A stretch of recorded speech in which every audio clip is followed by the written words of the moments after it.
So we have an absolutely terrifying story out of North Korea, but it's actually kind of funny too at the same time.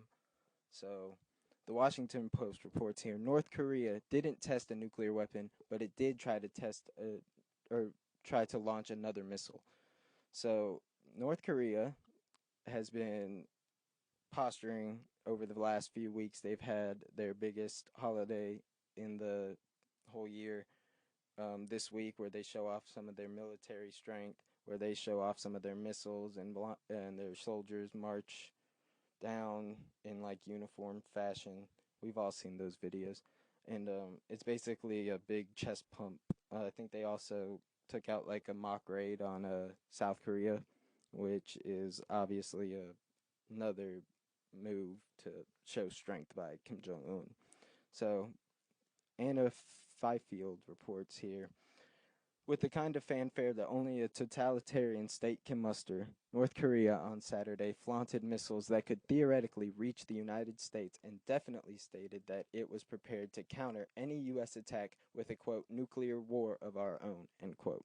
So North Korea obviously saying here, if you try us up, boom, we're going to hit you back with our own nuclear war. And we do know that they have nuclear capabilities. Like I said, they have several warheads. The problem with those warheads that they do have, for them at least, is that they don't have the long range that it would require to strike a target in the U.S. or make it here undetected before some intercepting missiles could theoretically take it out. So she goes on. But it looked soon like a case of style over substance. North Korea somewhat ruined the impression created with the parade, which only took place in the most important day of the year for Kim Jong Un's regime, which had failed a missile launch early Sunday morning. The ballistic missile was fired from the Singpo region on the east coast shortly before 6 a.m. local time. U.S. Pacific Command said it blew up almost immediately, compiling efforts to identify the missile size and cargo range, or missile size and range. North Korea fired a blast based version of its medium range submarine launched ballistic missile from the same area earlier this month. That exercise also failed. So, if you're a military general in North Korea, now is not a good time for you. Ooh, ooh. You might want to go into hiding or try to get some kind of immunity by escaping the country, because that's about all you have on the table for your options, pals. Like any scientist who is making that shit, his head's gonna be rolling down the steps on Pyongyang's Capitol building. Man, like Kim Jong Un is not gonna be a happy guy right now, like he ever was. But I'll read on. The ballistic missile fired by North Korea exploded immediately after launching early Sunday, U.S. officials say. The missile came from the Singpo region. I think I already read all this. It's just in the quote above this picture showing where it happened. Um, so there's the pictured submarine yard right here. Um, so we know that the explosion took place not far from it at this small dot, the missile launch pad. The missile was fired just minutes after Vice President Pence took off from Alaska on his way to Seoul, where he is expected to issue a strong warning to North Korea to stop its provocation behavior or face consequences. So this is it's not unexpected. It's actually what I would prefer, in a weird way, that Mike Pence be the one who takes care of our delicate foreign affairs when it's either him or President Trump that would have to go, because Trump does not know right from left when it comes to global affairs, not even to mention military. Like, if you were to grab somebody off the street 5 years ago and be like, Donald Trump, in 5 years, he's going to be president, they would freak out. But if you even grabbed him off the street and said, in 5 years, Donald Trump will be a 5-star general in our army, you would be like, what the? Hold on. The president's more believable than a 5-star general. Well, president's commander in chief, everybody. I think we all kind of look over that when we pick our candidates. Like, what would their response to an international conflict be?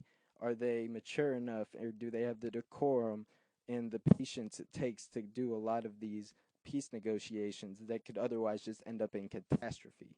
So we just need to,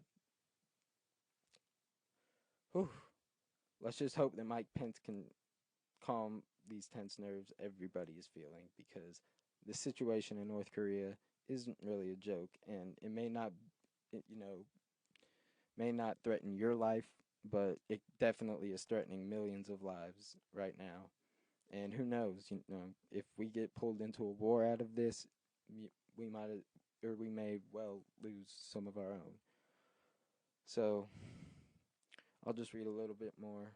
As tensions with North Korea escalated heading into the weekend, Trump spent Friday and Saturday mornings golfing at his private club in West Palm Beach, Florida, greeting members after he returned from the green, according to someone who saw him.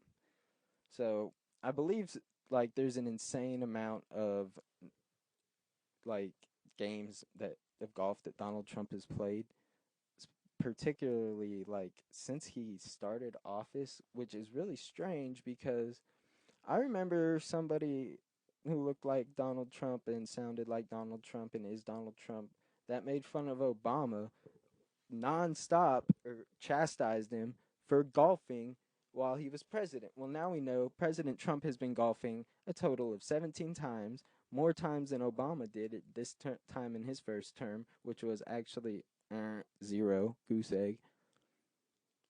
We have multiple tweets from Donald Trump saying that Barack Obama taking a vacation is, not fiscally conservative, or it's a slap in the face to taxpayers.